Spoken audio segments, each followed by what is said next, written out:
You have been forewarned. He's at the top right. My screen. Okay, I think we're ready. Let's do it. How many people did you count, Patrick? We had 28, now we got 27. I think we've hit equilibrium. All right. I want to ask a question. He said to write it in the chat. Where is that? Yeah. So the chat is, do you see it looks like a little comic bubble button at the top in the top bar? Patrick, this is Carol Davis. Liz just messaged me and she says she's having trouble getting on. No, Liz is on. The other day. No, Is I'm she on now. I'm on, Carol. Oh. Yeah, I just turned my phone off and turned it back on, and it just popped me right in. Okay, so for the Lees, I'm going to share my screen. You're going to have to stare at yourselves. I'm sorry. Bye, boss. Don't forget to hit record. I did hit record. So is it Lee? I don't know Yeah. that family. See this chat button where I'm pointing right here? Can you see my screen? You have to stare at yourself too. You see that little bubble? If you click on that, it will open up this sidebar and you can type in here. Can you see all that? Yes. Okay, great. So I'm going to minimize this so you don't have to stare at yourselves. All right, and I will do a little quick thing on the teams as well. So, all right, I'm going to get started. Welcome, everyone. Thank you so much for joining us. We are very excited to share the Willoughby Lake Watershed Action Plan final report with you all tonight. My name is Bevan Barber Campbell, and I work for the Orleans County Conservation District.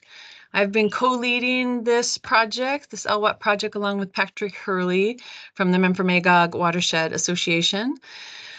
First of all, really quickly, I just want to thank the community and the town and all of the people that helped us do this LWAP process. I really want to thank the Westmore Association, in particular Bruce Tanner and all the other hardworking Westmore Association people for supporting us and getting us in touch with people. We're also thankful to the town of Westmore and the select board for, and in particular Elaine, for the hard work of getting us what we need and getting us in contact with people. And just to thank the residents of Westmore for coming to the public meetings, for participating, and in particular those property owners that have let us entertain these project ideas on their property and projects that will benefit the entire community and our beloved lake. And finally, I want to thank my partner in this project, the Memphremagog Watershed Association, and its amazing staff, Patrick Hurley and Gabby Giannoni. A couple quick housekeeping things. We talked a little bit about navigating teams. You could raise your hand. I can't see it right now, but Patrick, if you could see if people raise their hand, let me know if you need help with teams. I think we talked about where the chat bubble is and muting yourselves. The meeting is being recorded. If you are not on our email list, we'd love it if you put your email in the chat so we can be in touch with you. I will also put a link in the chat where you can sign up directly for the district's mailing list, but I don't know. It'd probably be better if you just put your email in there. For questions, we will have some set Q&A times. Feel free to just drop any questions in the chat, or during the Q&A, you can raise your hand and just have the opportunity to speak. I'm also going to be dropping just a really quick survey in the chat that I'm hoping people can fill out.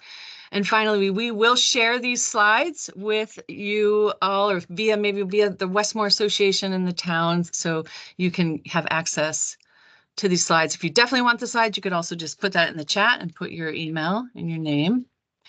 So again, my name is Bevan. I work for the Orleans County Conservation District. We've been helping land stewards with water quality and soil health since 1947. I'm forgetting all of a sudden, in Orleans County. And we've also started doing more water quality projects on the lake shores. My actual position is Lakeshore Coordinator, so I'm engaged with 2 LWAPs right now, one at Echo Seymour and then wrapping up this Willoughby one. We basically got a grant for this project through the Vermont Department of Environmental Conservation to do this LWAP, and we'll explain that really quickly again for those of you who haven't been at all the meetings already.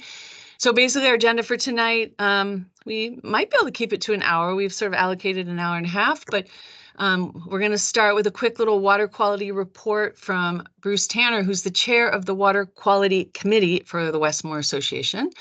And then I'll just review what is an LWAP, what's the process and objectives. And then Patrick will dive into how we actually did this LWAP, all these field assessments we did, looking at the watershed, what that looked at, how we prioritized and identified the really important projects that need to happen. And then we'll talk about broader recommendations outside of these big projects, which can feel ominous, the simple and small things we can all do. What are those next steps? And definitely have a couple of Q&A opportunities. So really our objective for tonight is to share the outcomes of the LWAP process and what really are the next steps. How do you turn this into an actionable plan toward implementing these restoration projects that ultimately help the water quality of Lake Willoughby? We just want to encourage everybody's engagement from the community and make sure you get your questions answered. So I'm going to let Bruce take it away and chat about some latest water quality, ongoing water quality stats and the latest. And then Bruce, just tell me when you want me to advance the next slide from this first one. Thank you, Bevan. And before I get started, I just want to extend on behalf of Westmore Association a big thank you to the LWAP team, particularly Bevan and Patrick and Gabby and Abraham, who's since left. All did amazing work, and the result is this excellent report that will serve as an invaluable roadmap going forward. So thank you, thank you, thank you.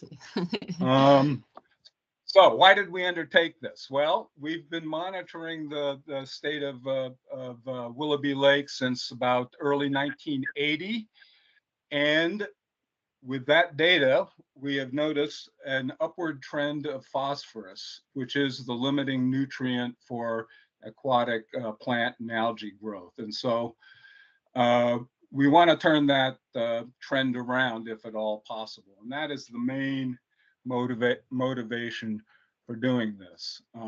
Currently, as most people know, Willoughby Lake is among the top 10% cleanest lakes in the state of Vermont.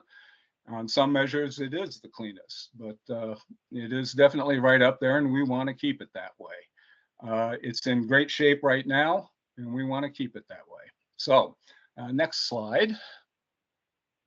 For the last 3 years, I've been taking samples from 6 of the more important tributaries to Willoughby Lake to try and see where the phosphorus is coming and what happens during a storm. Here is this last year's data. In general, when there are no storms, the level of input is right around 10 parts per million. The current level of phosphorus, average level of phosphorus in Willoughby is below that somewhat, but it is trending up. But notice what happens if you'll all remember the big flood of early July. Went out and sampled shortly after the storm, not right at the peak. The guidelines are to try and get there at maximum flow. And I think I was just a tad late here. But notice that the concentration of phosphorus in the streams during storms can increase by as much as 10-fold or more. In fact, if we look at the 2022 slide, which I think is the next one, Right. You'll see, whoops, too far. This one. Whoop. Yep. This one. You'll notice that in the Roaring Brook, the concentration of phosphorus almost topped out at 400 parts per million. A huge increase. The differences between the 2 years are probably due to sampling timing and other aspects. But you know, we want to make our watershed more storm resistant. and resilient, and to try and bring these peaks down some. And so that is basically why we ventured onto this project, and we're very happy we're doing it, and we want to continue. This is just basically the beginning. This is going to be a roadmap going forward for many, many years. Oops, sorry. And hopefully in time, we will turn everything around. So with that, I will turn it over to Pat. Thank you. Or you can turn it back to me. I'm just going to let some more people in. I guess I have to let people in. I thought I gave access. Huh. Someone's saying they can't get in. I don't know why that is. Okay. Back to slide. So thank you, Bruce. You're amazing. We really appreciate what you do, watching all of that. Just a real quick review of what is an LWAP and what the process has been to date. And I'm going to hand it over to Patrick because he's got the really interesting stuff. Basically, a Lake Watershed Action Plan is a tool, it's a process, and then it's this final report. So it's basically an assessment and planning tool that helps identify the greatest threats to the lake ecosystem. So what are those stressors and conditions? Bruce is talking a lot about the impact of stormwater runoff. We're also, always kind of looking at erosion and the nutrient loading from that, sedimentation. And we also do look at invasive species and habitat loss. So those are kind of more the co-benefits. So we're answering the question, what are the sources of nutrient pollution and what can we do about them? It's been about a 2-year process of field assessments, so basically just on the ground, and also looking at the data that's already out there of the core areas that we say are the shorelines, roadways, and streams. And we also look at working landscapes. And then definitely part of the process was getting community input and help with prioritization. We came up with this list of potential restoration projects that we kind of prioritized as what were the most, I guess, urgent, or they call them problem areas, but Patrick always likes to say opportunities, which I think is great. And then today's basically meeting is to kind of formally present the final report, which is still in draft form, but it will be finalized and it will be a public document. And we like to point out that it's a guide going forward for years to use as an actionable plan on like, okay, what's the next projects we could work on. There's been some deliverables since, again, we have a grant from the Vermont DEC that we are asked to do as a part of this project. And so, the community engagement meetings, all the collection of the data library, which you can find on both the MWA and the Orleans County Conservation District websites, doing the field assessments, identifying the projects, and then coming up with these preliminary designs for 3 projects. And then, of course, this printable final report. So, and Patrick's going to talk about those projects shortly.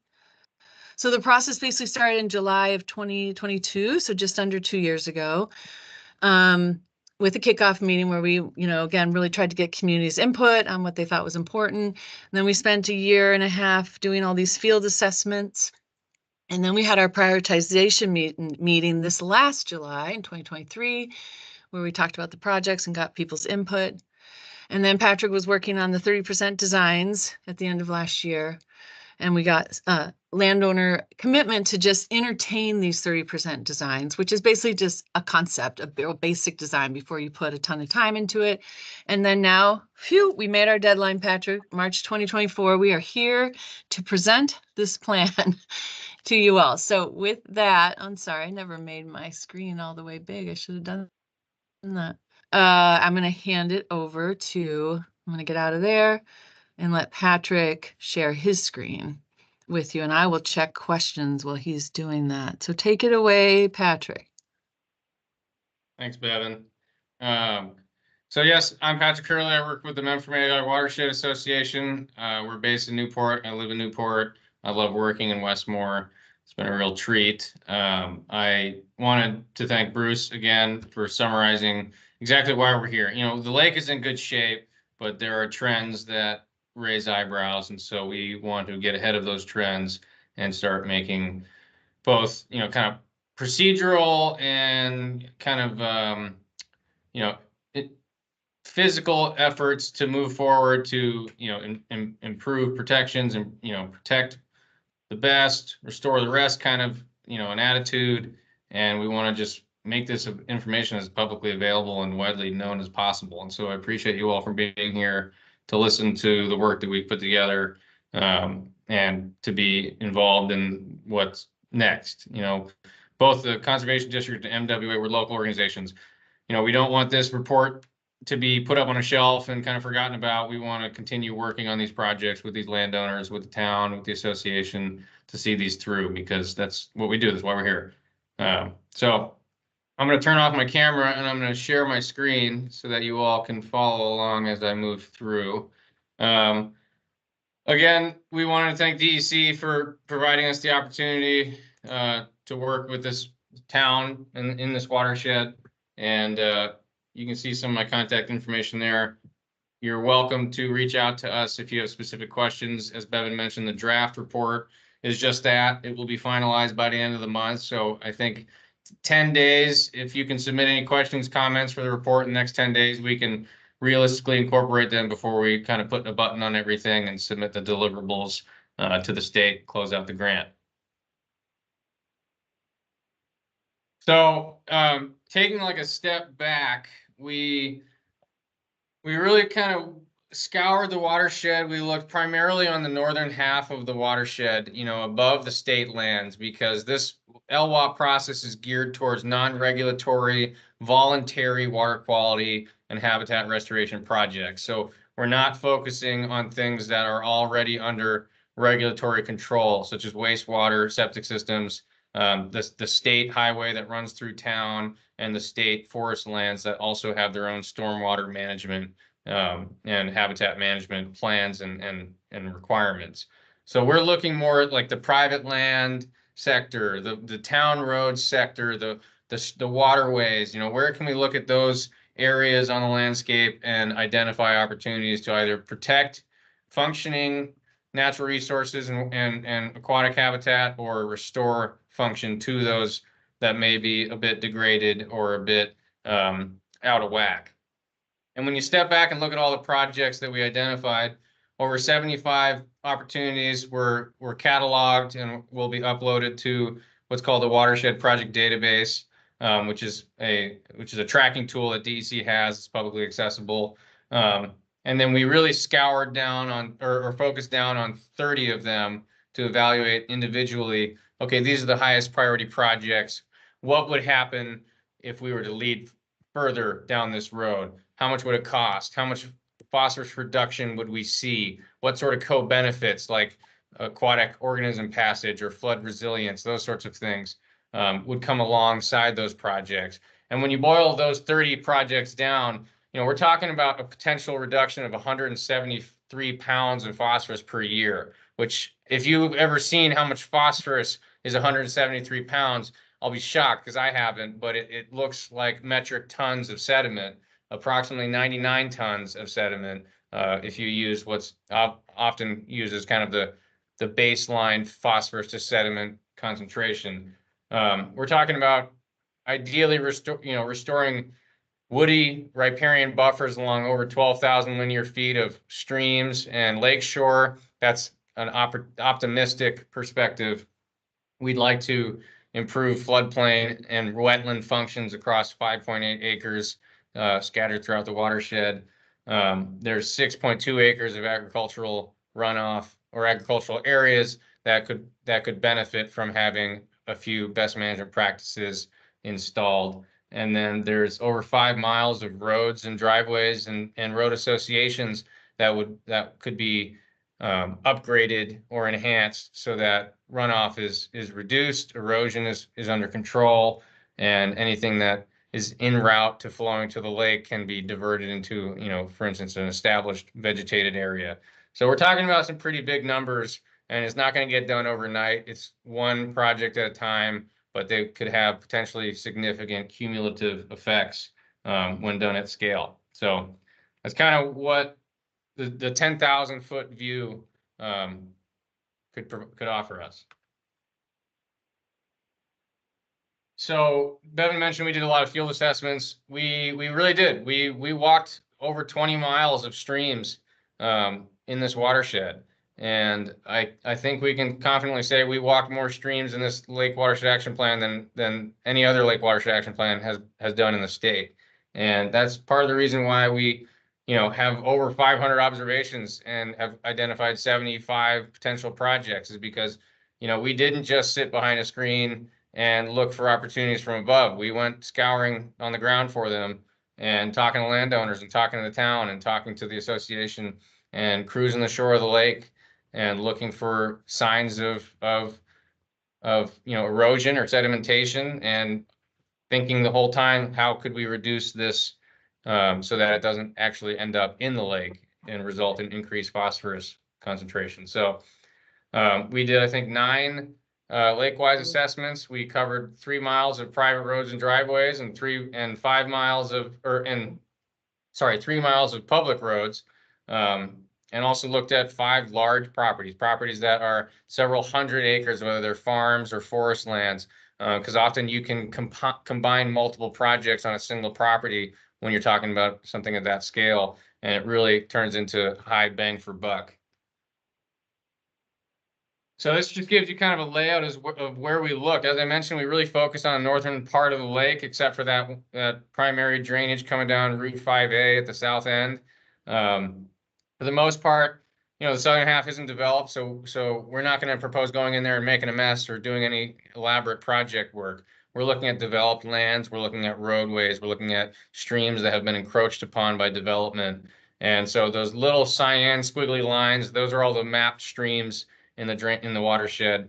Those red bracketed sections are what we completed in terms of assessments. The yellow lines are what we had proposed for assessments. So we did more than we proposed. And then those little triangles, you see the white triangle, those are all observations. And so we collected over 500 observations just from walking the streams. And the outcome of that is, 13 potential riparian buffer plantings. That ranges from somebody's camp that might have 50 feet of stream frontage to, a farm that has 5 drainages flowing through it, which amounts to a mile of stream frontage or close to it. So there's huge variety in the spatial, character of some of these projects. We also observed a lot of culverts that are just old or improperly installed or have been scoured and are compromised or just need to be upgraded. And we think that's one of the bigger takeaways, is just trying to upgrade the infrastructure, the drainage infrastructure around the town. It was settled a long time ago. It's not heavily paved, roadways. And so trying to put properly sized culverts along these streams and drainage networks actually reduces erosion. Imagine you put a reducer on a pipe. What comes out the other end? It's faster. It's got higher PSI, more erosive power. If you put a bigger coupler on that pipe, it's not going to have that erosive power. So we like to think of it that way. Put the proper size pipe in the stream, and you'll have less problems down the line and down gradient. There's a few opportunities for floodplain and stream enhancement. These streams are often very steep and hard to work in. But when you get down to the bottom of the reaches before they hit the lake, there's some areas to improve wetlands, to improve floodplain connectivity. So we really try to highlight some of those. There's one potential wetland restoration project, dam removal project. I don't know if anybody knows that there's a dam hidden up in the hills that we found. And then some invasive species control, which I know is a hot topic in Westmore. We also scoured the lakeshore twice. We did the northern half of the lake once with Bruce in the spring of 22, and then we did the entire lake with Bruce again in the summer of 23. And from that, we identified a handful of lakeshore buffer planting projects, a few stabilization projects, and a full-on kind of restoration project at the North Beach, which we have tabled. But there's always opportunities to remove, armored concrete or stone retaining walls and replace them with natural bioengineered shorelines. So those are some of the sort of small projects that may be a little more complex, but aren't of great scale and magnitude. So we didn't focus too much on the lakeshore projects, but they are an important component just based on how much development is happening and occurring on certain parts of the lake. Shore.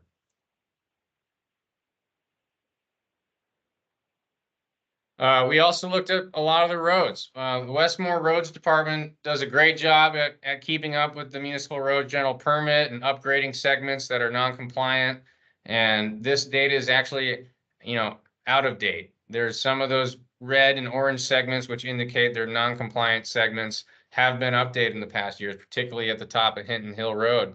But nonetheless, we drove and walked a lot of miles along these road networks, looking for opportunities to stabilize ditches, to stabilize outfalls where culverts daylight on the other end of the stream or on the other end of the ditch. Recrowning roads, removing greater berms to encourage sheet flow off of the road into the forest rather than this concentrated kind of fire hose that can accumulate and turn into gullies and what everybody thinks about when they think about mud season in Vermont. And there are a lot of opportunities yet to continue with road upgrades. Some of the soils in Westmore are just not easy to work with to turn into a road surface. And so it's going to take a lot of thinking and a lot of, time to address all these segments that cross the numerous waterways. There's a lot of both real perennial streams and just ephemeral drainages that cross these roads. And so they're always going to be one of the most important components for protecting the lake is just making sure that we're not concentrating runoff and sending it straight down the brooks and into the lake. We want to keep it on the hillside and in the ground wherever we can.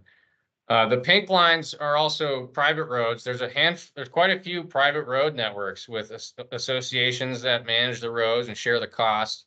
And we're particularly excited to work with some of those along the periphery of the lake because we now have access to funding to working on private road networks so long as we're doing things according to clean water funding policy. So that's kind of a newly opened door, and we'd love to kind of try out some strategies relating to those kind of smaller road network systems.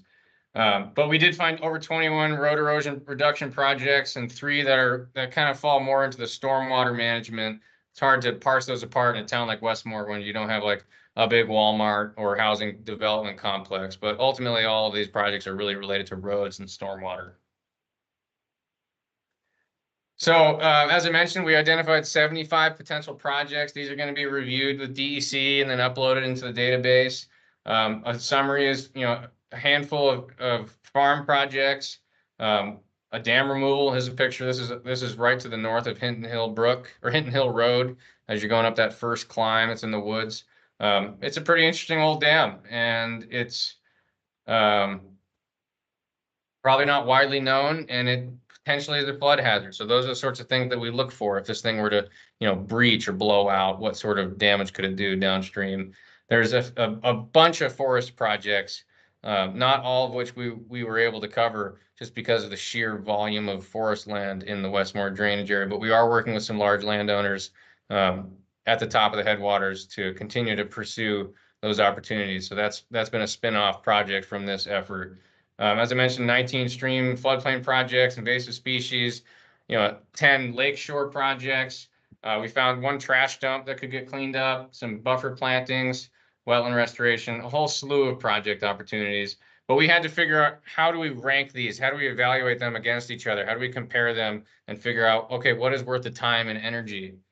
So we came up with this wordy, abstract prioritization criteria, but it is very handy because it puts numbers and values to projects so that you can directly compare them against each other. And so we borrowed some of these methods from other lake watershed action plans in the state. This is also an appendix in the final report, so you can dive into this when you're drinking your morning coffee tomorrow morning. We'll provide a link for you. But ultimately, we really are concerned about water quality. That's about half of the points that any project could score. So if you're a really lucrative phosphorus reduction project, you get a bunch of points. If you're trapping sediment, you get a bunch of points. If it's a larger drainage area, you get a point. If it's an agricultural land use, or if it's got a lot of impervious surfaces like pavement or rooftops, you get another point. If it's directly connected to a stream, you get some points. Is the landowner supportive? If they're like, sign me up, that's a couple points. If you haven't even made contact with them, that's no points. Is it expensive and complex and going to require a lot of engineering and permitting? Well, those are fewer points. If it's cheap and can be done by hand, it's going to get a whole bucket of points. Operation and maintenance, we take that into consideration. And then earlier on in the process, we kind of probe the community and ask them, what sort of co-benefits do you guys really care about? You know, is it invasive species? Is it aquatic organism passage? Is it lakeshore natural communities? Is it these chronic problem areas and flood zones? Is it the visibility? Is it the, you know, agricultural land use compatibility? There's not a lot of farms left in Westmore. And so we love to work on those that are still holding on to make sure that they're viable and to make sure that they're still in compliance and that they're doing what they can to keep, you know, water quality high and aquatic habitat connected. So we've ran 30 projects kind of through this gauntlet. And here's kind of more tabular look at it. You know, you've got different possible points over here on the left for different categories that we evaluated them. So some of these are numeric, some of these are qualitative. And again, you can kind of look through our appendices to get a better understanding of this, but all boils down to, is this a realistic project? Does it have meaningful benefits? Is it executable?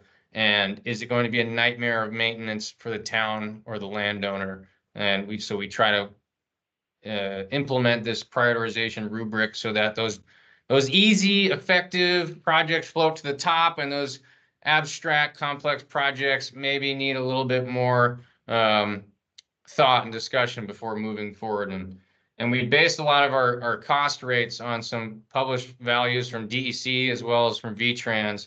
So whether it's, you know, a floodplain project per acre, per linear foot, or a stormwater project per acre of drainage area, you know, we try to use realistic numbers, and then we try to adjust for inflation too, because everything's expensive now, and we know that Westmore has a limited tax basis. But do remember that a lot of these projects we're trying to fund through grants, and so where we can get match from a landowner or the town, it's going to go a long way. But we really are here to bring funding and technical assistance to the table. So we don't expect to dump all of this on the town or the association. So then we evaluated all those priority ranking metrics, and we come up with this kind of shotgun pattern of projects all throughout the watershed. And we had a prioritization meeting, I believe in July, to kind of select which projects were to move forward. We initially proposed 5. One included North Beach. That one raised a few eyebrows, and so we decided we'll shelve that project and we'll look into other projects. So we focused on a ditch project on the Grandview Farm at the end of La Crosse Lane.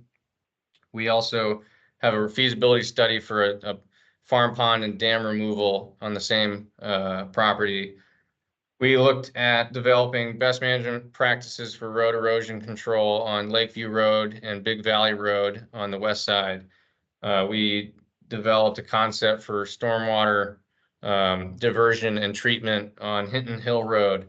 And we also developed a stream floodplain restoration project combined with a culvert replacement underneath Route 5A, right where Wells Brook empties into the lake. So at kind of near where the intersection of Hinton Hill Road and Route 5A merge.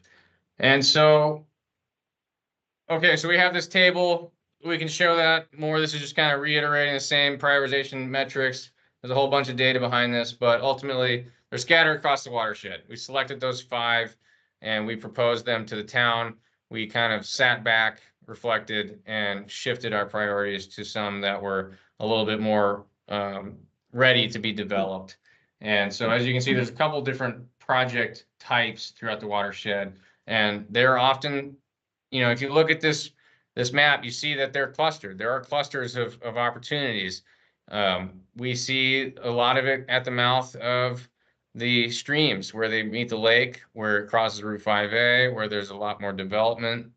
We see them up alongside Lakeview Road, and we see them along the actual shore frontage where we have some residential properties that could benefit from some lakeshore friendly practices. We also tried to evaluate the relative proportion of phosphorus loading to the lake from each one of these kind of sectors. Now we break it out. There's agricultural sector, there's the stream and wetland sector, there's the lakeshore sector, there's the road sector, and there's also the stormwater sector. And so as you see, the roads are an important component. It's 30% of all the projects that we evaluated. 30% of the phosphorus is related to these road projects. A third of the phosphorus is related to agricultural projects. A quarter of it is related to stream projects. Not a lot is related to lakeshore and stormwater. And take this with a grain of salt, because again, these are just looking at the projects that we prioritize, those 30 projects. And I do feel that the lakeshore sector is underrepresented here, only because there's a lot of lakeshore property. There's a lot of lakeshore development. You know, there's no inclusion of like septic system contributions, you know, to this number, you know, and septic systems that are old are not very effective at reducing nutrient inputs or actually, you know, treating wastewater. So, you know, this is a pretty coarse number, but it's helpful for us to understand, okay, what sectors should we really be focusing on? The roads, the farms, which are a gray area in terms of voluntary, non-regulatory versus regulatory, but where we have some retiring farms, that's a lot more easy to justify as a non-regulatory project. And then the streams are important. They're adjusting, they're moving, they're eroding, we're getting more rain. So we're really focusing on those waterways as conduits of sediment and phosphorus and how to kind of trap that before it makes its way all the way to the lake. So as I mentioned, we kind of shuffled the ideas from what concepts we were going to design, which we proposed at the public meeting, to which ones that we settled on. As I mentioned, we worked on some ditch improvements on the Grandview farm. We developed concepts for a stream realignment and culvert replacement on Wellsbrook. We designed some kind of low impact green stormwater retrofits for Hinton Hill Road right at the bottom of Hinton Hill, and then 2 road erosion reduction projects over on the west side, where roads are steep and there's a lot of water coming off the mountain. So I'm going to show you a little bit what these designs look like. These are done as kind of, you know, an exercise that you can bring to the table with stakeholders and say, okay, this is what we're talking about. This is the area of the property, or this is the segment of the road. These are the practices that we would like to suggest be installed to reduce sediment and to reduce runoff. So this is the Grandview farm. Liz Tucker's here. She has been working with a lot of local partners and organizations to address some legacy issues on this farm, including manure pits, ditches, silage pits, old farm ponds, stream diversions, gullies. So, you know, this is a big property and we're really excited to work on this because there are so many things going on. So this project right here is a ditch stabilization project. There's a few artificial ditches through this property that act to collect water, collect runoff, and essentially rapidly shunt it off the property down into Ministers and Mill Brook. And what we'd like to do is arrest that process. We want to slow that water down. We want to keep that sediment and that soil in place. We want to recharge the groundwater with the water so that it's not concentrated at the surface and has a lot of erosive power. And we want to revegetate these areas so that they're a little bit less prone to erosion. So you can see we have a couple alternatives, some of which include check dams and turnout swales, some of which include woody structures to slow down erosion in the ditches. These purple areas down here, if you can see my mouse, these are actually really steep forested gullies. We've been talking with the Zimmers and Susan Blackstone about expanding this project onto their properties, which are subject to the runoff from the farm. You know, how can we use the natural materials on the site like logs and wood to slow down this gully erosion to trap some sediment in place?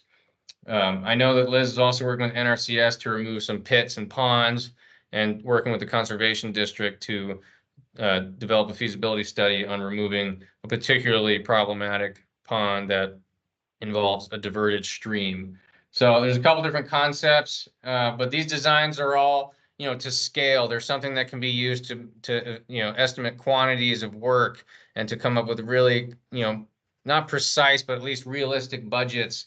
And they're an early stage design to really flesh out the alternatives. You know, when you look at this close-up design here, we're talking about putting in earthen and stone check dams in the steeper sections of the ditch to act as grade controls and to trap sediment. We're talking about putting swales in the shallower sections of ditch to physically get the water out of the ditch and back into the field so that it can percolate into the ground and slow down and drop sediment.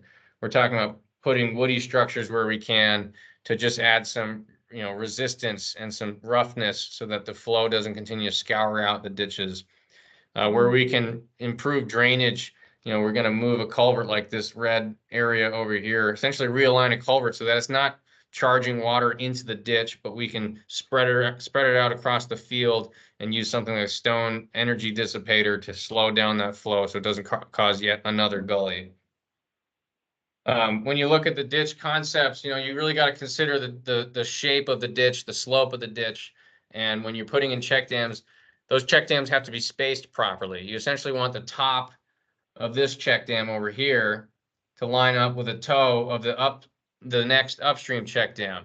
So we're employing these practices that are common, they're standardized. We'd really like to do it at a cost-effective scale, also that we can slow the water down. We can keep it on the landscape, make it work a little harder before it gets to the lake, and so that it can drop off some of the sediment, some of the phosphorus, some of the other nutrients that it's carrying with it. So we provided these detailed drawings and concepts so that we can, discuss this with the landowner further, try to get a little bit more firmer numbers, an idea of what permitting requirements we're facing, and then we can use these drawings to apply for grant funding to take it to the next step, final design, and eventually implementation. Here's some more details of some of the woody structures. On the left, this is something that we would use wood sourced on site. And then here's another detailed drawing of the swale so that flow coming down the ditch from the top right. It has a little settling basin. There's an earthen check or an earthen dam, and the water can flow slowly out of the ditch back into the field and dissipate as it goes meandering through the agricultural fields. The next project we focused on was the Hinton Hill Road project. This is a baseline conditions map, existing conditions map. There's a lot going on in this area. There's a lot of property lines. There's a stream. There's some gullies. There's some stormwater infrastructure. There's utilities. So this is a best professional judgment plan of where these utilities are based on existing surveys that we collected from the town, based on information provided from Bruce and folks at the church. And so we really need to understand these existing conditions so that we can propose where to squeeze in some treatment practices amidst all of this infill development. And so what essentially we came up with are ideas that can be taken in whole or in part. So this is a project idea where we would essentially divert water from an existing culvert and catch basin near the parking lot of the town office. And instead of letting that go straight into the brook, where it's actually causing some bank erosion and potentially some unmitigated sediment and phosphorus loading, we would direct that water, in an underground storm drain with a potentially additional catch basins to a vegetated treatment area, something like a biofiltration area or a rain garden, something that's properly sized to deal with that runoff volume, that amount of water. And the most sensible place to put it is the church. And it's next to the church right of way. It's next to the VTrans right of way. It's between the church and the highway. There's no perfect place for these treatment areas only because there's a lot of development to work with, and we're not going to propose moving the highway.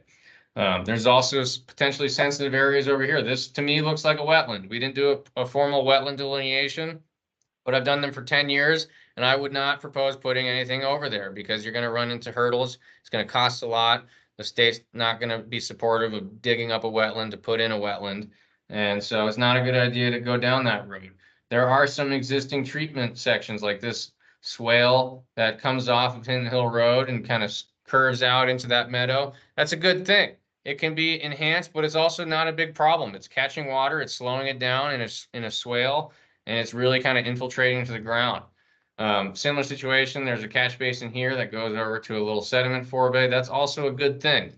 If we wanted to capture water coming from further up Hinton Hill Road, right at the intersection of La Crosse Lane, We could install more catch basins that take the water, and instead of shunting it down this gully, which goes behind a few private properties and a few town properties, we could bring it down the road further and then put it into those treatment areas that we would try to expand or enhance to make sure that they can handle the flow. But what we do see in this intersection, there's an awful lot of water coming down Hinton Hill Road, and it gets dumped into this little gully behind some of these houses, and it's kind of causing a little bit of mayhem in terms of erosion. These houses are, these cabins or camps are built right on the edge of the stream. And if we're only projected to get more water every year, then I think we should do our best to try to mitigate any further erosion or just flooding issues that could happen in this area. This is not a hugely lucrative project because there's pavement, because there's storm drain infrastructure involved. This would be expensive, and I don't have a great sense as to what the real or the fully realized cost would be. But based on similar projects in the area that we've done, it's going to be $100,000 plus project, and it's not a major drainage area, but it is a major thoroughfare. So it has public visibility. It has the opportunity to put in educational signage. It has the opportunity to build on existing BMPs. So it's scored relatively high when we evaluated it as a project component. Compare that with Liz's projects, where we're estimating at the upper end of $100,000, but over 3 times as much phosphorus reduction. That's a much greater project cost efficiency. We're talking $10,000 per kilogram of phosphorus compared to $35,000. So that's what we're trying to keep in mind this whole time. Some of these projects are not as water quality lucrative as the next project, but they might bring along these co-benefits, like it being in these public areas where awareness can be raised and the purpose and intent of the project can be promoted. Here's another cross section for this Hinton Hill Road. Essentially, this cross section essentially captures what the installation would look like from this catch basin right by the post office box, or the drop box at the town parking lot. It would go under the road, it would cross the road, there'd be another catch basin, and then it would daylight into this vegetated treatment area on the church property. So that's kind of a longitudinal perspective. So we're trying to provide this data and this information so that people can actually take a hard look and say, is this feasible? Can this be designed? Is it going to be obtrusive or expensive? Are we going to hit things like bedrock or utilities? That's where we're trying to take into consideration, like, where could we physically fit this project? And so I was happy to take on this idea because it is kind of challenging. It is a head scratcher. And if it doesn't go anywhere, at least we evaluate it. We didn't just talk about it and then never follow up. So it's an important idea. It's one of the few paved roads with stormwater drainage infrastructure, and I think a retrofit project would be valuable here. We also, as I mentioned, did some BMP designs for sections of Lakeview Road and Big Valley Road. These are just 2, I think 6 different maps and concept plans that we developed for the town road commissioner and the road foreman. These are based on what it would take to get the roads up to the municipal road general permit standards. So installing stone in the ditches along the roads, grading the crown of the road so that water sheds off and doesn't concentrate into a single flow path, removing greater berms at the edge of the road so that you can promote that sheet flow into the woods rather than down the ditch where it just washes out.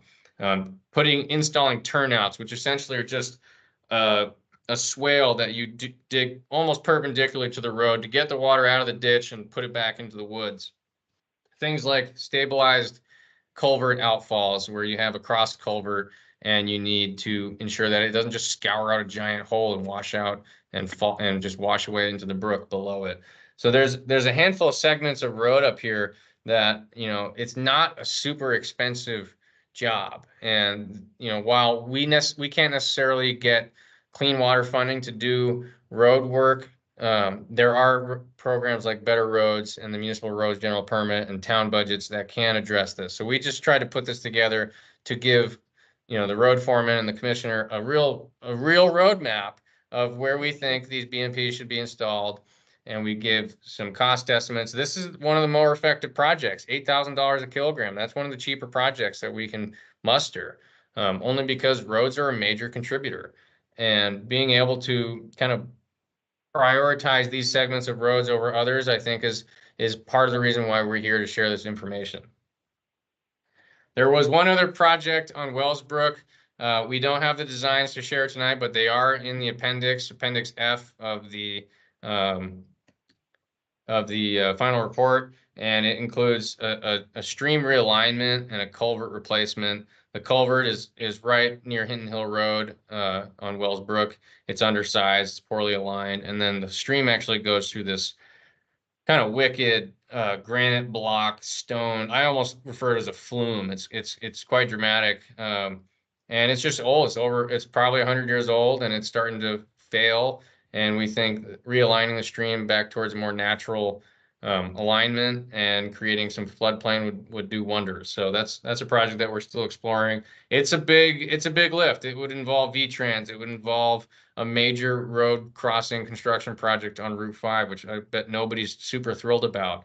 But it might also prevent a kind of not a disaster, but a major damage to infrastructure if that retaining wall in that stream were to collapse. So to give you a sense, these are some pictures. They're pretty simple road BMPs that we would recommend on Lakeview Road and on Big Valley. And this could be, and this is already happening. Like the town and the roads department have done great work at the top of Hinton Hill Road as you're approaching the state park, and just really prioritizing segments of road in Westmore that can get these sorts of approved and kind of tried and true practices. It would really help to keep the sediment on the mountain, essentially. Keep it out of the lake and on the mountain. So all of these priority projects, we evaluated them. We tried to do some design work for them, and we really wanted to see them moving forward. We don't just want to see these things shelved. So we're underway with the, Liz is underway with the NRCS to get some of those ponds and farm manure pits addressed on her property. We're looking to seek 100% final design funding for those ditch stabilization efforts this spring in conjunction with the Conservation District. The Conservation District is already in the process of hiring a consultant to do a feasibility study for a farm pond and dam removal.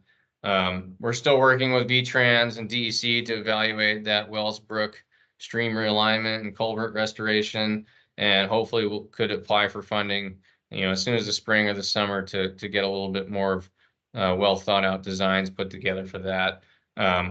With the new change in select board, we'd love to get to know the new members more and discuss some of the work that we'd like to see prioritized on Lakeview Road and Big Valley Road and Long Pond Road and some of those bigger networks that cross a lot of stream drainages, and have further discussion about Hinton Hill Road and kind of the comfort level between the church and the town in terms of pursuing that concept further. But that said, these are just 4 to 5 projects. There are a lot in that batch import file that we'll be providing the state. 70 additional ideas here, and so there's opportunities for private landowners to really take their own initiative, for the Westmore Association to take some initiative to see some more comprehensive strategies and practices adopted across the watershed.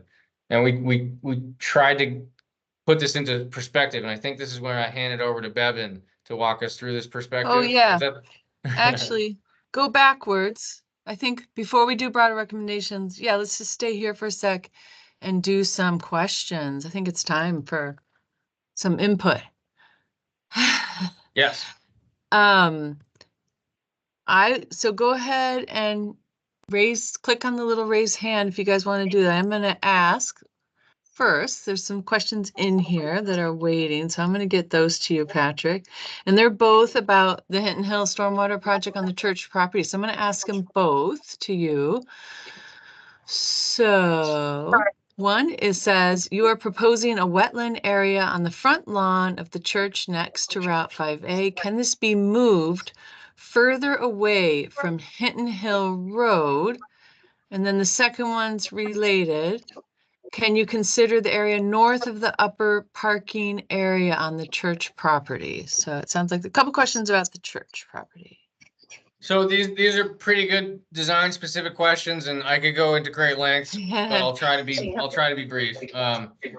I do believe you could probably go a little bit further, I guess towards the northwest, with the wetland area. If you're talking about between the church and the intersection, you could progress a little further. But I do want to warn you, that little dashed green line you see here, that's at minimum the 50-foot buffer from that discernible waterway. And if a delineation determined that wetland or a potential wetland extended beyond that stream, that little trickle, then you're adding another 50 feet to that. So the reason it's there is because we want to stay away from those regulatorily sensitive areas. So that addresses that first question. The next question, someone mentioned about north of the parking area. This is already kind of an existing drainage treatment area of sorts. You know, it's got this nice vegetated swale. And we could certainly, you know, design or engineer a practice that would complement this area and perhaps bring down more of the runoff from towards Lacrosse Lane for treatment. But at the moment, one of our biggest concerns is actually this lower culvert right by the town office parking area. And there's no way to bring that water from this, culvert, but also catch basin. There's no way to bring that water back up the hill. So everything's got to be gravity feed. So the storm drain would have to go down the hill, and there's just no other room on the town office property to treat that water. You know, I suppose it could go directly across the street under the parking lot between the church and the hall, but you've got a septic system there. I think you've got like a stone Zen garden or whatnot. And so, you'd be giving up something to get something. So this one was really a head scratcher, and it's not a perfect solution, and it will need further evaluation. And it could just not go anywhere. It's really one of those projects that, I think it needed to be fleshed out a little bit further, but is not by any means clear cut. Thank you. And I don't know if you, quick summary on the status of the Hinton Hill project. You're still in conversation with the church, and it's a big project, and it's going to take a lot more thinking. And right, Patrick, how would you summarize status of moving forward on that one? I think a meeting between the church and our team and the town would be helpful. And also at some point looping in DEC and asking them, do you see this being a viable project in terms of funding? I think it could be permitted, but in terms of funding, it might not be the most attractive project, in the basin or in the watershed. So definitely need some more, exploration. And if there's interest from the town and the church, we're happy to act as that kind of project developer. But if it's too much too soon, we also understand. Mm-hmm. I'm not seeing any hands up unless I'm missing it. So speak up if you are. I have a question I'll ask, because I feel like it's a silly question, but to become one of the 70 projects, there just has to be some type of erosion going on. Patrick, what qualifies something initially to be a project? So that's a good question. The 70, no, I would say no, that erosion is not a requirement.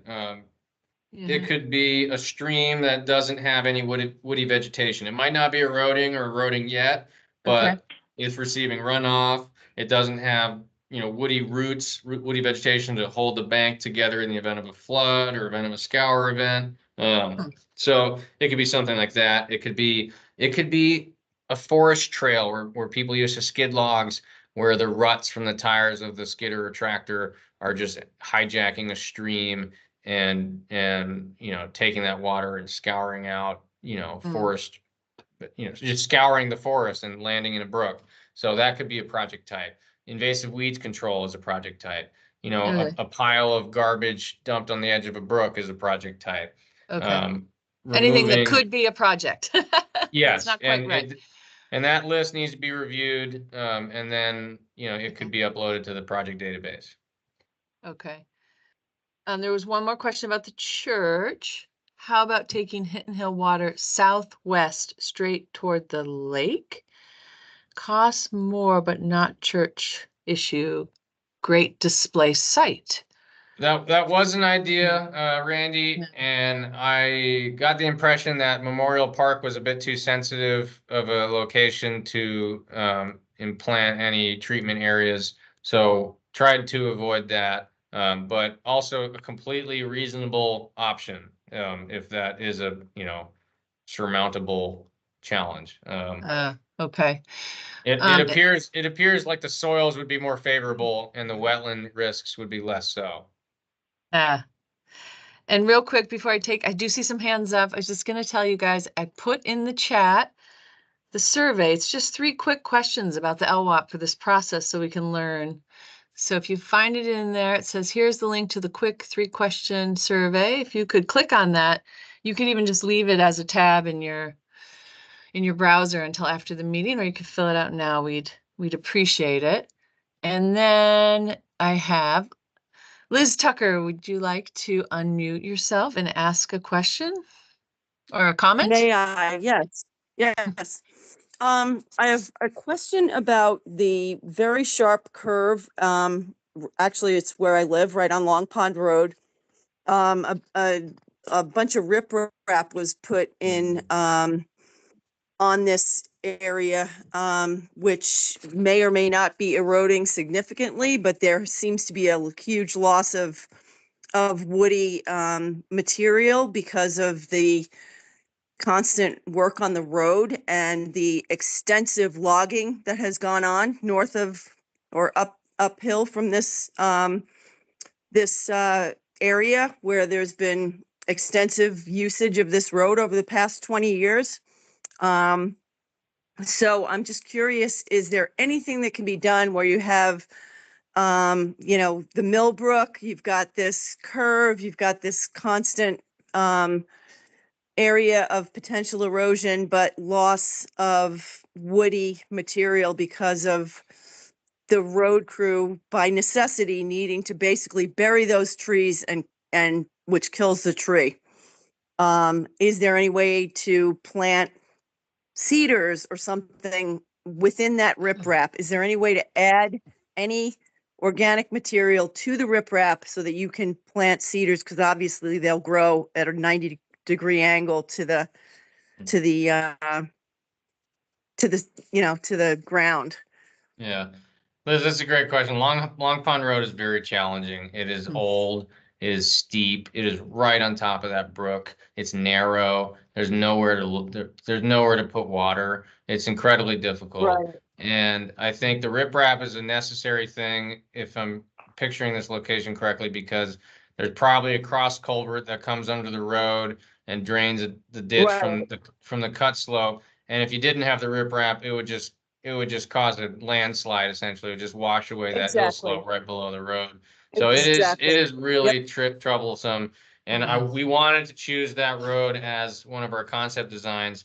But it's so prolific across the entire length of it. It would have consumed every ounce of design concept budget that we had. And I think Okay. the roads crew is trying to address those hot spots, and there has been upgrades for the MRGP permit done on that road. And I think it's going to be a perpetual project. It's hard to Right. say. Like Because the best I thing own possible it. would be to move that road, but that's not going to happen. Right. So So we just have because to I own manage it, it. is there any? Yep. Is there anything that me as a personal landowner, is there anything that I can do myself, to mitigate that? You could, if there's like really significant areas of like bank failure or the road prism is like washing away, you could definitely let us know, let the town roads department know, because oftentimes, we're driving around or they're driving around looking from the seat of a car and we can't see all the way over the bank. Right. And so it's Right. important to Yeah. be I given talked that to them a couple, information. yeah. I talked to them a couple years ago and I said, is there any way, I understand that, that you don't want anything, any material going into the brook, but is there any way that we can add some organic material so that we can get some cedars to take root there and maintain that slope? And they said no, but I was just curious if Yeah, I could it do is something tough. there. There are ways to plant, like willow cuttings through riprap embankments, but it's a specialized piece of equipment. I don't know of anybody around here Okay. that has that. And there's no guarantee that it's going to work. So it's tough. Okay. Okay, thank you. Yep, no problem. Good question. Thanks, Liz. Yeah, John Z, did you want to ask a question to the group? hi, Or a guys. John comment? Zimmer. Comments are welcome. Yep. How are you guys? Can you hear me? Yes. Okay. Yeah. One thing I wanted to ask is I caught our road foreman going out on 3 weeks vacation, and he had started to look at some of this stuff. And the discussion we had was from a cost perspective, was it feasible? And some of it he thought, I think the Big Valley and Lakeview specifically, it probably would cost more than that. So we know what we know about where we go today to get funding for road projects. And I wanted to just find out, when you guys say you're going to help with grants, talk about that more. Because we know, better back roads and V-Trans, we know about that, but is there other stuff we should be looking at? And who do we talk to, and what's your role in that? Sure. Should we jump to that slide, Patrick, or should we make them wait? We do I have a think we might slide have to on wait, funding. make you wait, John, just a minute. I'm sorry. Yeah, Okay. and also, yeah, we No, have a I'm slide on willing to wait. funding. I also have an idea for that. I think we need to do like a separate webinar where we really explain to all these communities with LWAPs about like what that really means to go out and try to find funding and how we Yeah. can help. So, Okay, so I'll news takes time. I'll wait. and maybe we can keep going and we can do another Q&A at the end, or people can stay on to chat if there's like more pressing conversations. Let me check the chat again, but yeah, Patrick, I guess we could just keep going here. Okay, Yeah, go ahead, John, we'll Patrick. definitely come back to that, and the roads are a tricky one, so I do want to address that question. Yeah. So broader recommendations. Was I going to do this one, Patrick? Sure. Explain your pyramid. So yeah, the pyramid was kind of this is my creative abilities here. The pyramid is really just to show that this is like a cumulative effect. We can start small with individual projects on parcels on the shore of the lake or along a stream or on a farm, but we really want to start building this as like a community-driven effort where people start buying in and building interest in adopting practices that they see their neighbors employ, and really spreading it, kind of like wildfire across the watershed. So you can see it build from the landowner scale to a whole network of a road association neighborhood, to the Westmore Association promoting this across the whole community, the town of Westmore adopting practices or continuing to work on the municipal roads general permit projects, and then ultimately, in the larger scale, like you're all positioned within the Menford-Magog watershed and Orleans County, both of which, we are missioned to work in, to facilitate project development, to collaborate with community members. And so it is this kind of tiered, dynamic where all these cumulative projects will add up, but, any one project standing alone, doesn't hold much mustard, so Nice. it really is something that we're trying to emphasize as this, it's got to be adopted at great scale, and it's got to be adopted at many tiers. And so that's what that means. And then there's a few items on the right that show you exactly what specifically people or the association or the town can do with, actionable items. Yeah, and I can go. Did you want me to go through those really quick, Patrick? Yeah, I think it would help. Yeah. Yeah, so this is basically, and this is included in the plan. Again, these actionable items. So the broader recommendations, and there's real nice specifics in the end of the final report. So they're in there. Real quick, and we'll just go over this, and I have a slide which contains some of this as well, but really to start a Lakewise campaign on Willoughby. I know Bruce is motivated. If you guys get a certain percent of Lakewise awards, then you can become awarded, the actual lake gets the award, which I think should definitely happen on Willoughby. And we're here to really support the promotion of Lakewise. I'll talk about that a little more later. And under that, you don't have to necessarily go for the Lakewise Award, but anything people can do to remove impervious surfaces on their lakeshore properties, expanding no zone or low-mo zones where, we just trying to encourage people to avoid the lawn to lake as much as possible and still have a beautiful property. And that goes with managing runoff. There's great resources out there, which we will follow up with at the, in a follow-up email, like the Vermont Guide to Stormwater for Homeowners. Retrofitting retaining walls. I don't know if there's a ton of retaining walls on Willoughby, but we looked at Elaine's. I don't think she would mind me talking about it. And she was very game to hear about how we could remove that retaining wall and replace it with a naturalized shoreline. So that could be a really fun demo project. And that's something I think we could get grant funding for. Maintaining and upgrading septic systems is key. It's a tough one because it's expensive.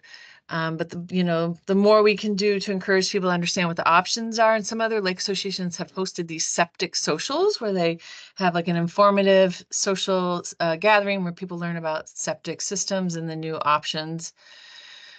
Always with our working landscapes, and that's one of the things we do here at the Conservation District is working with farms and other working landscapes to reduce and manage and treat. And, Liz Tucker has been such a great example of someone who's just really been eager to do whatever she can to help deal with some of these legacy ditches and things that are causing runoff. And adopting the river corridor, I think Patrick knows more about that than me, and stormwater management bylaws. And then we've talked a lot about upgrading the roads, which I think Westmore is really doing a great job with. Patrick, did you want to say anything about the river corridor and bylaws that the town? Yeah, so there are kind of standard bylaws that the state has drafted for towns to consider adopting. Two of which I know of most is the river corridor bylaws and the stormwater management bylaws.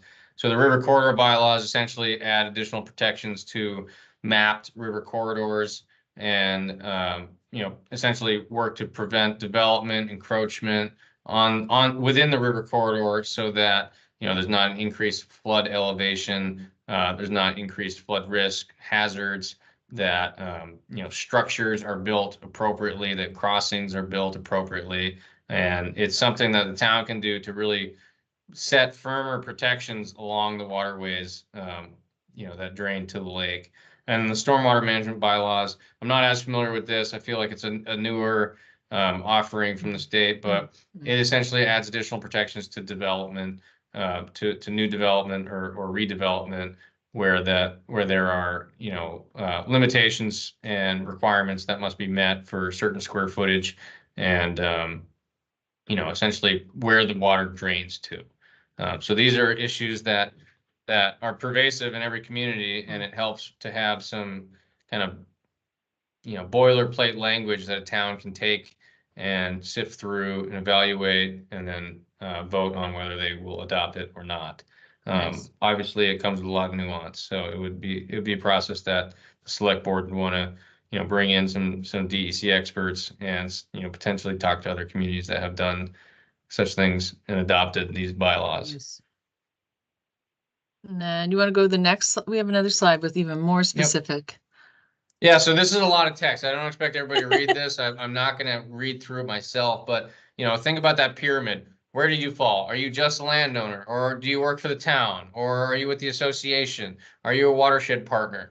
These are specific activities that you can do, that you can promote, that you can grab onto and run with, and you can spearhead. If you work for the association, we really do need to recruit Lakewise people, Lakewise properties. It was not easy to get Lakewise assessments done in this watershed, No, which it is wasn't. at stark contrast to folks in Shadow and in Seymour and Echo. You know, there was a lot of apprehension or just not much interest in the Lakewise program, which we would really like to see change. Only because it's really low commitment. You know, a lot of folks can sign up and get an award that day and not really have to do anything.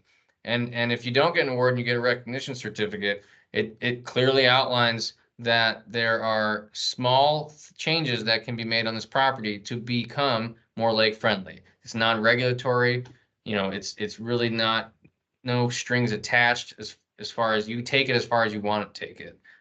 So Bev and I are really keen on promoting like an outreach campaign, a social media campaign or marketing campaign to like really dial this in and promote this program.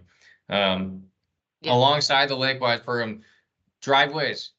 So many camp driveways just go straight to the lake and don't have any sort of interception of the runoff and the practices that can mitigate it. You know, we're just engineered to want to take water and get it off of our property as fast as possible. But that is not good for the lake. And we really need to oftentimes sacrifice a piece of our property to be that sponge where we won't mow it. We won't try to park a car on it. We just need to let it be wet because it has to be wet. Otherwise, the lake will suffer. And so just being able to identify those areas and just accepting like this is never going to be a beautiful fire pit spot. You know, it's going to be wet and it must remain wet.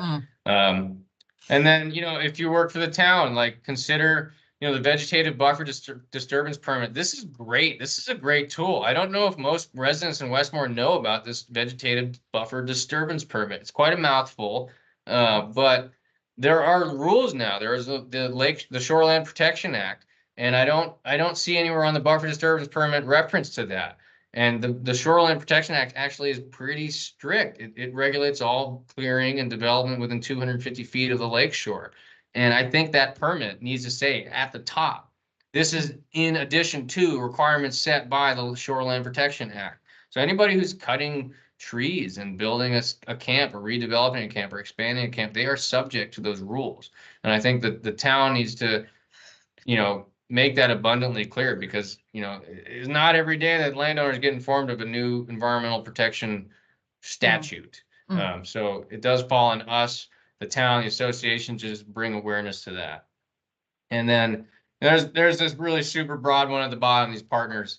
You know, we are here, as we mentioned, to assist. We don't expect to dump this on the town or the association, but we know that you know everybody in the town. We don't have those phone numbers. We don't have those emails, but we can provide that content. We can provide the technical assistance. We can apply for grants. We can manage grants. We can implement projects. We can have designs compiled, or we can subcontract engineers to do them for us. So we are here to facilitate projects, but we are not going to push anything that people don't want to do. We are not going to push projects through. It's not our business. It's not our game. It's not our angle. So we need buy-in. So like every step of the way, we want a letter of support. We're going to ask you over and over again, letter of support, because we want to make sure that you fully understand what you're buying into, because there are commitments to grants and there is a lot of money that can change hands. And so we want to be serious about this, and we don't just want to walk away, slap our hands and say it's done, because there are requirements in the long term, and we want to make sure that everybody knows them and buys in, because there's nothing worse than a project that fails, and we don't want to do projects that will fail. All right. And Funding. now, John, funding. Yep. So, this whole package was funded by a DEC contract, and Bevan and I's contract is up at the end of this month, once we submit this report and these deliverables. But that does not mean that we're going away. We've already submitted a grant for that farm pond decommissioning project. You know, Ted Siddell from the Conservation District is working on that project. We'd like to submit design grants for that ditch stabilization and that Wells Brook realignment and culvert replacement project this spring. There's a whole slew of options. Many of these projects will require multiple grant sources. So there's the Clean Water Service Provider grant that's specific to the Memphremagog Basin, and that is really focused on phosphorus. There's woody buffer grants for tree plantings. There's enhancement grants for lakeshore plantings. There's a bunch of different grants for tree plantings, to be honest. There's a whole slew of them. There are better road grants. And now, John, you know more about the better roads than I do, probably. And I haven't actually worked with a better road grant. But if there are road projects that we can combine with just outside of the road right-of-way projects, if there's a road project across the stream and we can get that landowner who's next to the road to be like, hey, you know, this road project would also benefit by addressing some floodplain issues right next to the road, or replacing this culvert that goes under the road, or planting the stream that goes alongside the road. That's how we leverage funds and make them go further. We bring in more phosphorus reduction, we can bring in more money, we can pay the full suite of a project a little bit easier if we can leverage those matched funds. So that said, there's not a lot of other options for road projects in this non-regulatory funding world, because they are regulatory projects by nature. If it's a town road, they're subject to a regulatory permit.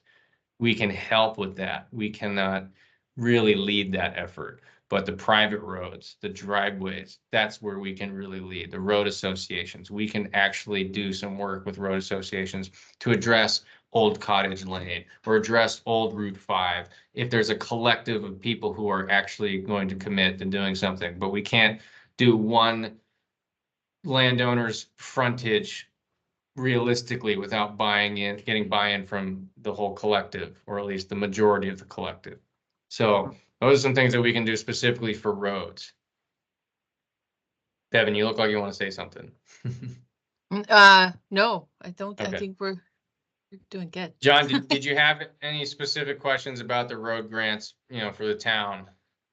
Well, I think, so Dan's out for the next 3 weeks, but just let me run a thought by you. I mean, I think the first thing would be to start with what, you know, based on his experience, he'd think we would need for the pure road part. And then I'd like to have someone to run it by to, you know, as you say, well, have you thought about this? Or this might be something we can combine it with. That culvert, that one culvert we did up on Hinton Hill, I think was $50 something thousand. Yeah. And that was VTrans that did that. So there's funds available from VTrans, but they tend to fund the smaller things. And a lot of that money has gotten diverted with the, you know, eco tragedies we had last year with the water. Yeah. So that VTrans does have a pretty well-established kind of like priority list of what structures or what segments of road they're going to work on for the next year and the year after that. So oftentimes we're coming in with a little bit of a lower priority project. Only in their eyes, it's high priority because we see all these co-benefits, but they're focused on the roadway. Whereas we're looking just off the road, like, oh, what about this neighbor's floodplain? Or what about that person's ag field, you know? So we try to approach it from a different angle. But yeah, we are often at, you know, competing against different project priorities.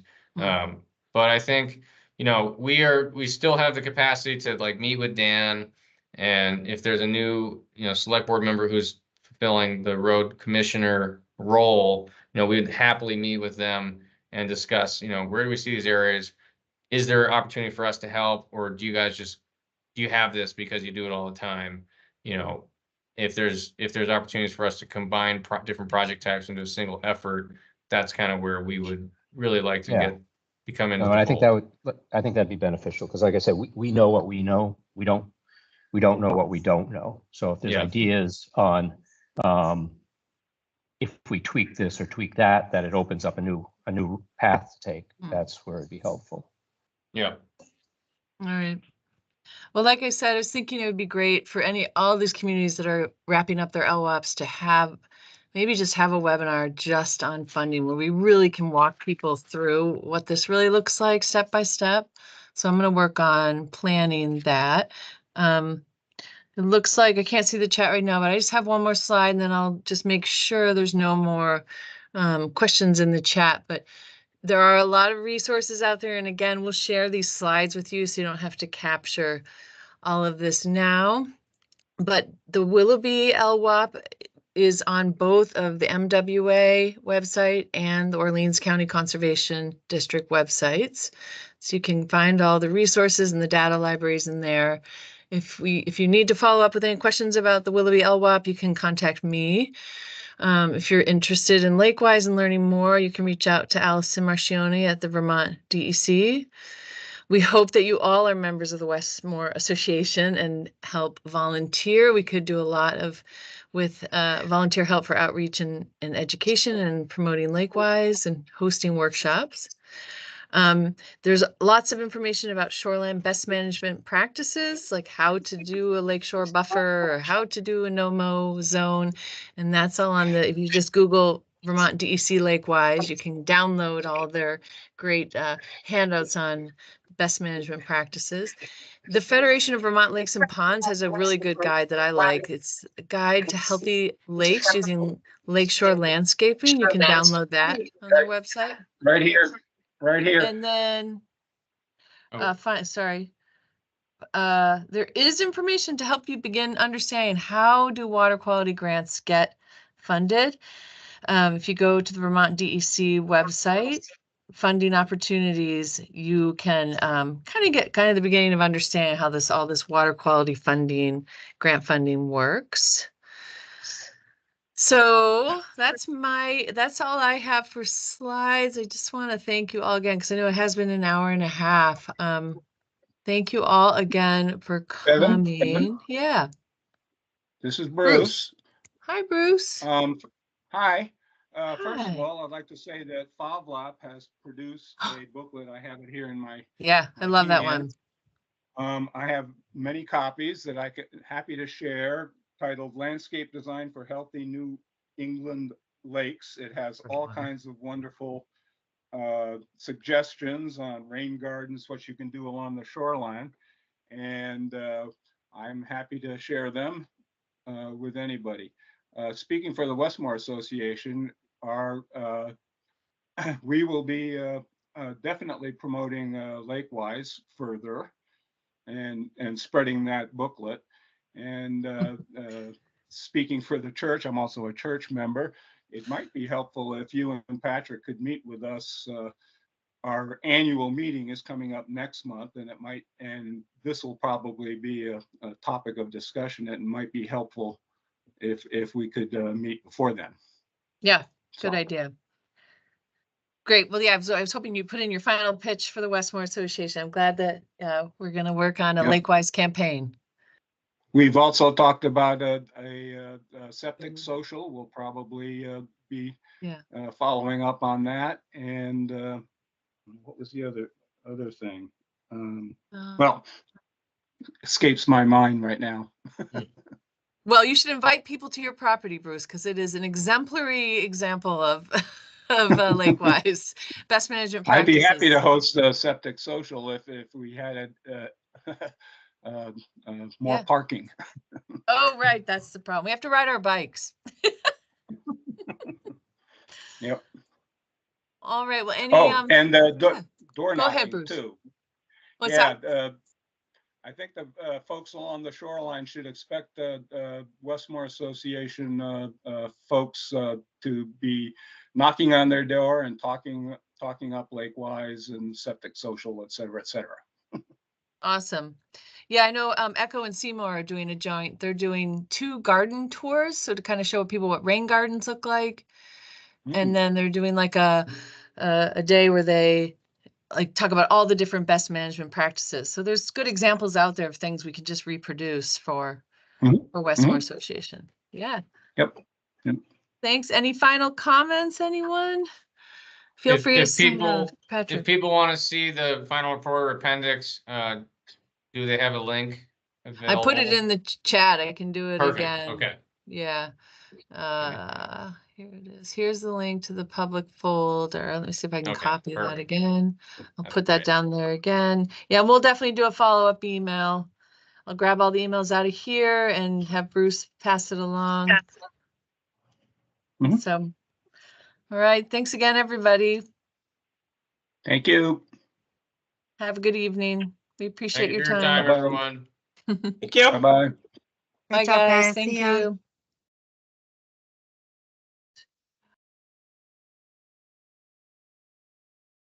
staying on, Patrick? You gonna go?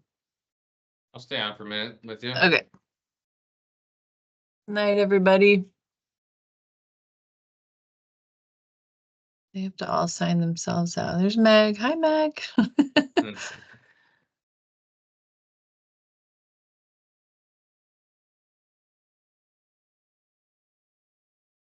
Did we forget anything? I always feel like I forget something, Patrick. I just wanted to wrap up with you. I am removing everybody from the meeting. Oh yeah, how do you do that? So you can just bump them out and not end the meeting? Where'd you do that? If you go to participants, next to their name, there's 3 dots. You can say remove. For me and you, it's probably not gonna work, Ah. but. Oh, duh. Okay, I can just do each person. Okay. What Oh, did I you should end the. think? Let me end the recording. La la la la. Where do I do that? Stop recording. Stop recording.